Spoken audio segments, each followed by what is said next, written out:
যুক্তরাষ্ট্রে অনুষ্ঠিত হয়েছে আমেরিকা বাংলাদেশ প্রেস ক্লাব এডিপিসির মতবিনিময় সভা।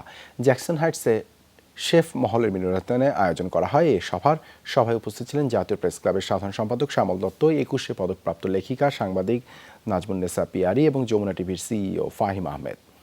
অনুষ্ঠানে নিউ ইয়র্কে বাংলাদেশের কনসাল জেনারেলের পক্ষে অতিথিদের শুভেচ্ছা জানান হেড অব চ্যান্সেরি ইশরাত জাহান। ফুল দিয়ে তাদেরকে বরণ করে নেয় এবিপিসি। এ সময় প্রিন্ট ও ইলেকট্রনিক মিডিয়ার হাল হকিকত প্রসঙ্গে কিছুটা হতাশা ব্যক্ত করেন শ্যামল দত্ত। সোশ্যাল মিডিয়ার আগ্রাসী তৎপরতার চরম সংকটে পড়েছে প্রিন্ট ও ইলেকট্রনিক মিডিয়ার সার্কুলেশন। তবে প্রিন্ট, ইলেকট্রনিক কিংবা নয়া মাধ্যম যে রূপেই হোক না কেন, অসাম্প্রদায়িক গণতান্ত্রিক বাংলাদেশ গড়ার অন্যতম অনুষঙ্গ সবসময় গণমাধ্যমেই থাকবে, এমনটাও বলেন তিনি। মুক্তিযোদ্ধা রাশেদ আহমেদের সভাপতিত্বে এতে আরও উপস্থিত ছিলেন সাবেক সভাপতি মুক্তিযোদ্ধা লাবলু আনসার, সেক্রেটারি শাহ ফারুক রহমান সহ অন্যান্যরা।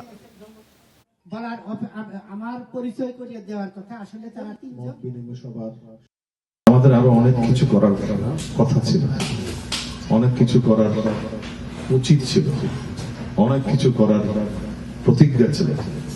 সেই কাজগুলো কিন্তু আমরা করতে পারছি না। আমাদের শিক্ষা এগোচ্ছে না, আমাদের সংস্কৃতির জিডিপি জিরো, কালচারাল জিডিপি একেবারে নেই বললেই চলে।